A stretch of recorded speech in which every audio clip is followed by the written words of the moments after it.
Nuril, saudara. Tadi Modif sudah bilang macet ya. Saya minta maaf karena terlambat dan perlu 3 jam dari tadi ada workshop di Cinere. Oke, mungkin saya langsung aja. Pertama kali selamat untuk Sister Jera yang sudah menulis satu buku ini, buku yang berasal dari studinya, mungkin tadi sudah diungkapkan atas dua tokoh besar yang di Indonesia sebenarnya belum pernah ada mensandingkan dua tokoh ini, Syed Hussein Nasr dan Hans Kung, ya, dua tokoh yang sekarang saya kira di lingkungannya masing-masing merupakan tokoh yang paling senior lah, dan mereka pasti sudah pensiun ya. Hans Kung pasti sudah pensiun, Nasr sudah pasti dia pensiun. Nasr sudah umur lebih dari 75 tahun, 80 ya malah ya, 80, dan mereka berdua punya sejarah yang sangat unik ya, sejarah kontroversi maupun sejarah kalau Nasr punya sejarah yang unik karena di satu sisi dia sebenarnya dulu waktu di Iran adalah seorang pemimpin studi filsafat dan dia punya lembaga filsafat yang dibiayai oleh kerajaan. Tapi ketika revolusi Iran, karena dia ada dalam posisi dengan Syah Iran, dia terpaksa harus pergi dari Iran. Dan kalau membaca biografinya, ada satu biografi wawancara ya, sebenarnya dia diwawancarai oleh seseorang dan kemudian dia menceritakan pengalamannya betapa sangat sulitnya ya masa-masa waktu dia keluar dari Iran itu, waktu revolusi itu, dan kebetulan dia waktu persis revolusi itu ada di London, dan dia kemudian memutuskan untuk tidak pulang karena akan sangat berbahaya untuk kehidupannya. Nah, tapi Nasr punya kesempatan yang luar biasa setelah di Amerika, dan salah satunya adalah dia mengembangkan filsafat perennial dan ide-ide yang seperti tadi Ulil sudah kemukakan, ide-ide kesufian berkaitan dengan soal agama-agama. Nah, jadi cukup menarik membandingkan antara Kung dan Nasr, dan ini belum pernah ada. Kalau nggak salah disertasi yang pernah ada itu membandingkan Nasr dengan Hicks ya, John Hicks, dan yang membandingkannya bukan seorang yang pluralis. Jadi dia sebenarnya ingin menghantam ide mengenai pluralisme dengan membandingkan kedua tokoh tersebut. Nah, di dalam buku ini Jera ingin membangun satu teori baru ya, teori baru yang tadi pasti sudah diuraikannya, yaitu alternatif ya, alternatif dari eksklusif, inklusif, pluralis, dan yang keempat integritas terbuka. Nah, itu istilah yang dipakai, integritas terbuka. Lagi-lagi belum ada orang yang mempunyai teori keempat ini ya. Jadi ini sebenarnya adalah Jera orang pertama yang mengumumkan bahwa setelah pluralisme ada gagasan baru lagi yang berdiri di atas fondasi kritik terhadap pluralisme dan namanya integritas terbuka. Gitu. Kalau kita bicara pluralisme di sini artinya adalah pluralisme agama ya, pluralisme agama, bukan pluralisme sosial atau politik. Pluralisme agama adalah hal yang sekarang di dalam filsafat agama sudah masuk di dalam satu bab, dan biasanya judul babnya itu apakah kebenaran agama-agama itu sama, apakah semua agama itu sama. Hal seperti itu menjadi judul dari bab buku teks filsafat agama, dan kemudian diuraikanlah pemikiran-pemikiran tokoh-tokoh yang diantaranya ada di dalam buku ini.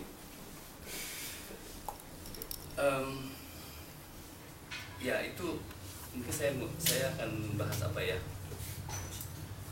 ide mengenai ide Jera mengenai integritas terbuka itu sangat menarik ya, sangat menarik karena di dalamnya ada suatu usaha untuk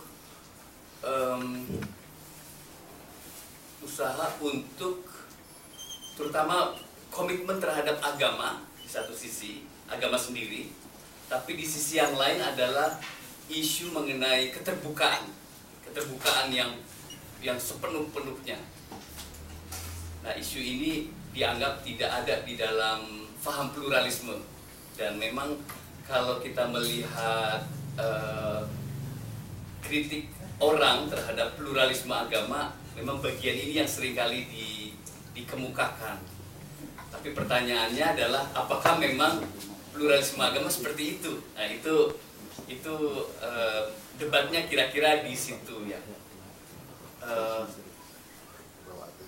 Saya sendiri menganggap bahwa apa yang dikemukakan oleh Jera ini, jadi di luar soal Hanskung dan Nassernya, jadi Hanskung dan Nassernya di dalam buku ini menurut saya sesuatu yang berharga sekali buat kita dalam studi di Indonesia atau dalam bacaan atau buku dalam bahasa Indonesia, karena kita sangat sedikit punya tulisan Hanskung. Saya kira sangat sedikit bukunya di Indonesia. Ada beberapa buku Kung yang sudah terbit, terutama menyangkut global ethic, juga saya kira Islam juga sudah diterjemahkan, tapi yang membahas mengenai iya, yang Islam past, present, future. Udah terjemahin? Udah ada. Sudah. Ada bisa. Tinggalan Kereta. Dia kepengen minta gratis. Ajaib soalnya kalau gitu. Ajaib. Tapi yang ide Islam Kristen belum kan? Belum. Ya, dan dua orang ini menarik karena mereka juga melakukan studi mengenai agama lain ya. Kung secara khusus, Nasser saya kira tidak ada tulisan dia mengenai agama lain ya, tapi dia menyinggung mengenai agama lain di dalam buku-bukunya sangat banyak. Dan Nasser adalah contoh orang yang mengembangkan filsafat perennial, tapi dia contoh Islam, bukan contoh seperti Fritjof Schwong yang semua agama, dia menulis semua agama dari sudut esoteriknya. Nah, jadi itu sangat berharga ya, kita punya apalah pokoknya pengantar yang bisa membuat kita mengerti mengenai Nasser di satu sisi dan mengenai Kung di sisi yang lain. Dan sumbangannya Suster Jera di dalam buku ini adalah ingin memberikan kritik terhadap pemahaman mengenai pluralisme dengan menyebutnya melampaui pluralisme, seperti judul buku ini. Nah, tapi apakah walaupun saya temannya Jera, tapi saya mungkin ingin memberi komentar saya terhadap pikiran ini. Tapi apakah memang perlu ya usaha untuk melampaui? Sementara kita di pluralisme agama sendiri sebenarnya kita belum cukup mapan ya. Di Indonesia itu belum selesai, masih kontroversial dan masih pemikiran ini kalau di lingkungan Muslim masih berkembang, belum cukup mapan dibandingkan dengan inklusivisme itu sudah cukup mapan ya. Di lingkungan Kristiani pluralisme mungkin sedikit lebih diolah, tapi juga penentangan terhadap paham pluralisme di banyak sekolah teologi itu juga masih sangat kuat ya, dan itu pertanda bahwa pluralisme memang ide yang kontroversial. Nah, kontroversialnya sebenarnya dari dua sudut ya, dari dua sisi. Sisi yang pertama adalah kalangan eksklusif dan sisi yang kedua adalah kalangan inklusif. Dua kelompok ini menanggapi dengan caranya sendiri-sendiri mengenai pluralisme ini. Saya baru lihat ada satu buku sebenarnya buku kompilasi, tapi sangat menarik buku ini. Menurut saya dari kalangan eksklusif dalam bahasa Indonesia, ini buku terbaik mengenai kritik terhadap pluralisme. Itu buku diedit oleh, kalau nggak salah namanya Adnin Armas. Adnin Armas itu temannya Adrian Hussein, juga dari Istek sana. Dan di dalam buku itu ada banyak uraian berkaitan dengan pemikiran-pemikiran seperti Fritjof Schwong, terus John Hicks, jadi semua pemikiran-pemikiran yang mereka akan kritik dan juga Ibnu Arabi, dan di dalam buku itu kesimpulannya sebenarnya pemikiran pluralisme tidak bisa diterima karena dasarnya adalah eksklusivisme, karena sebenarnya kebenaran itu udah jelas, mana yang benar dan mana yang salah itu sudah sangat jelas, dan jadi tidak perlu lagi pluralisme. Ya, pluralisme itu hanya membuat orang tambah sesat ya, sementara orang harus diselamatkan, tapi dengan pluralisme jadi tambah sesat. Nah, di sisi yang lain, di kalangan inklusivisme juga ada kritik terhadap pluralisme. Tapi saya belum lihat ada buku yang seperti itu ya. Kalau orang seperti misalnya di lingkungan Muslim, orang seperti Nurholis Majid, saya kira dia fahamnya inklusif, tapi tidak pernah ada kritik terhadap pluralisme ya. Tapi kalau di lingkungan Katolik saya kira lebih mudah mencarinya ya. Misalnya ada satu wawancara dengan Nurholis Majid dalam buku wawancara dengan Romo Magnis di buku Membela Kebebasan Beragama. Dia mengkritik paham pluralisme karena sebenarnya pluralisme itu bukan ide berkaitan dengan eksklusivisme dan inklusivisme agama. Itu ide yang berbeda. Kalau kita bicara pluralisme, itu kita bicara pluralisme sosial. Tidak ada pluralisme agama itu tidak apple to apple. Kalau X itu apple to apple, tapi pluralisme itu bukan apple, tapi dia mangga, jadi nggak bisa dibandingkan. Sesuatu yang berbeda. Dia adalah isu berkaitan bagaimana kita mengelola keragaman yang ada di dalam pluralitas masyarakat, misalnya di Indonesia. Nah, bagaimana kita perlu suatu konsep ya untuk bisa menghargai sesama citizenship, membangun demokrasi. Nah, itu konsep pluralisme ada di sekitar itu, bukan berkaitan dengan soal kebenaran agama, soal keselamatan yang itu menjadi isu ya. Soal apakah agama tertentu itu unik atau tidak, itu bukan isu pluralisme. Dan kalau pluralisme masuk ke isu itu sebenarnya sudah sesuatu yang berbeda sama sekali, dan itu bukan isu yang eksklusif inklusif tadi. Nah, oleh karena itu kemudian tuduhan di kalangan inklusif terhadap kalangan pluralis mau membawa kelompok beragama pada 3 hal. Ada 3 isu yang mungkin sudah disinggung juga oleh Suster Jera tadi.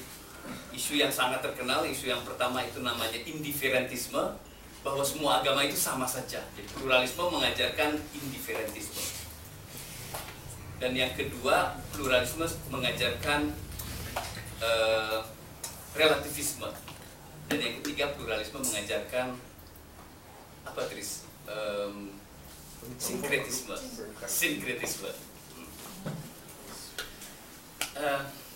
Jadi kritik kalangan inklusif terhadap pluralisme yang dirumuskan secara mudah 3 isu tadi, itu sebenarnya adalah kritik yang terus-menerus dikatakan. Suster Jera dalam buku ini juga mengatakan itu, bahwa kita nggak bisa terima pluralisme karena ada 3 isu itu. Di samping isu yang paling utama adalah orang pluralis itu kurang komitmen. Padahal kalau definisinya Dina Ek tadi, komitmennya sangat kuat sebenarnya orang pluralis. Dan kalau kita menganggap para sufi itu seorang pluralis, ya komitmennya sangat kuat. Tapi keterbukaannya juga sangat kuat. Nah, jadi 3 kata itu dilihat secara negatif, secara pejoratif, dan seolah-olah tidak ada kebaikan di dalam 3 kata itu. Saya ingat sekali, saya pernah ngobrol dengan Pak Tono ya, Pak TH Sumartana, Mas Tono. Dan TH Sumartana ini adalah salah satu orang pertama lah yang mengadvokasikan mengenai pluralisme di tahun 2000-an awal. Nah, dia membela bahwa 3 istilah itu adalah istilah yang tidak hanya punya arti negatif, tapi juga punya arti positif. Nah, arti positif pertama, semua agama itu sama saja. Itu artinya bukan dalam arti seperti MUI yang tadi Ulil kemukakan. MUI itu terlalu gampang dan terlalu mudah ya, seolah-olah semua agama itu sama aja. Itu artinya pagi kita bisa beragama Islam, terus sore kita pindah ke Kristen, malam kita masuk Hindu gitu ya. Nah tapi bukan begitu, itu Kalau mau begitu juga boleh. begitu juga boleh. Agamanya kan Kalau bisa begitu ya, tapi apa bisa begitu ya? Nah, jadi nggak seperti itu, tidak gampang. Semua agama itu sama, itu bagaimana maksudnya ya? Itu kan perlu suatu analisis yang lebih dalam, yang di dalam fatwa MUI nggak ada. Kedalaman itu tuh nggak ada. Maksudnya apa semua itu agama itu semuanya sama. Nah, tapi dengan semuanya agama itu sama, sebenarnya di dalamnya itu ada pengakuan bahwa ada titik-titik temu ya di dalam agama-agama yang menjadikan agama-agama itu ada kesamaannya, ada kesamaan. Bukan sama saja begitu saja, sehingga seolah-olah antara Islam dan agama Kristen itu ya sama, tapi sebenarnya itu nggak sama. Agama Islam dan agama Kristen itu mempunyai perbedaan-perbedaannya. Di pengantar ini saya menjelaskan ada beberapa perspektif yang bisa dipakai untuk menerangkan mengenai persamaan tersebut. Ada perspektif bahasa, ada perspektif pelangi, ada perspektif apalagi ada 3 atau 4 gitu ya. Geometri. Nah, itu cara untuk menjelaskan titik temu itu. Yang perspektif bahasa beda dengan perspektif geometri, beda dengan perspektif pelangi, ya, pelangi atau warna gitu ya. Nah, warna itu putih, dimasukin prisma dia bisa jadi sangat macam-macam warna. Nah, agama itu seperti itu. Kalau bahasa ya kita sebut agama Islam, agama Kristen. Kenapa masing-masing disebut sama-sama ada agamanya, walaupun sini agama Islam, agama Kristen. Itu berarti bahwa ada agama A kecil, ada agama A besar. Nah, seperti itu. Ada seorang teolog yang diwawancarai oleh Fritjof Capra, dan dia menerangkan mengenai perbedaan dan kesamaan agama-agama itu. Nah, jadi pluralisme itu agak rumit ininya, cara menerangkannya, tapi sebenarnya bisa. Semua agama itu pada dasarnya sama di level itu. Kemudian yang kedua, semua agama itu isu mengenai relativisme. Nah, kalangan inklusif atau yang Suster Jera kemukakan sebagai kritik terhadap pluralisme di sini, itu mengkritik pluralisme itu jatuh kepada relativisme. Nah, relativisme di sini dilihat juga secara negatif, pejoratif. Padahal relativisme itu diperlukan sebenarnya di dalam beragama untuk membuat agama itu menjadi sehat. Jadi nggak dilihat bahwa ada relativisme yang sehat, bukan relativisme yang hanya seolah-olah agama itu Yang nihilistik. Iya, nihilistik, karena sama aja ya, nggak ada bedanya Islam, Kristen, ya semuanya relatif aja. Nah, relativisme seperti itu, ya itu sebenarnya orang pluralisme tidak pernah menganggap di situ. Nah, ya. Menarik, di dalam buku Membela Kebebasan Beragama itu ada kontras antara dua orang ahli filsafat, satu Romo Magnis dan yang satu lagi namanya Franz Dahler. Nah, Franz Dahler itu orang yang membela mengenai pentingnya relativisme yang sehat di dalam beragama. Kemudian yang ketiga, sinkretisme. Sinkretisme itu kelihatannya jelek ya, dan sinkretisme adalah kata kotor ya, kata yang buruk untuk agama karena mau menjaga kemurniannya. Tapi kalau kita belajar sejarah, agama itu pada dasarnya terbentuk secara sinkretik ya. Mungkin dulu diterima, sekarang tidak diterima gitu ya, melakukan itu. Tapi dalam kenyataan sejarah awal agama itu adalah sejarah dengan unsur-unsur sinkretismenya, sehingga kemudian mapan menjadi sebuah agama. Sehingga sinkretisme itu seharusnya diakui sebagai bagian yang penting, dan kita masih melakukannya hal yang sama di masa sekarang dengan cara yang berbeda, yang mungkin sudah tidak lagi dari segi ideologi, tapi saling mempengaruhi itu sangat kuat di dalam agama yang satu pada agama yang lain. Nah, sehingga saya ingin menyimpulkan bahwa, atau saya ingin menyarankan pada Jera, nggak usahlah melampaui pluralisme. Buku ini sebenarnya sangat menarik kalau judulnya jangan melampaui pluralisme, tapi judulnya ada Setu Setassernya, ada Hans Kungnya ya, dan kemudian bicarakanlah mengenai sumbangan mereka berdua terhadap hubungan antar agama di Indonesia. Nah, dengan begitu sebenarnya pluralisme itu sesuatu yang agenda yang sangat penting untuk kita sekarang di dalam kehidupan keagamaan, karena kritik yang paling keras atau sisi yang kelemahan paling kuat di dalam inklusivisme itu adalah rasa superioritasnya, bahwa seolah-olah agama sendiri itu merupakan agama yang paling segalanya, paling kebenaran yang paripurna, keselamatan yang paripurna. Walaupun mengakui adanya kebenaran dan keselamatan di agama lain, tapi yang paripurna ada di dalam agama kita. Itu terjadi dalam Islam, terjadi dalam Kristiani. Nah, tapi pluralisme ingin mengurangi unsur itu dan mengatakan bahwa sebenarnya pada sisi agama lain masing-masing mereka juga merasakan paripurnanya itu, mereka merasakan kesempurnaan agamanya. Saya berhenti di sini, Monik. Ya.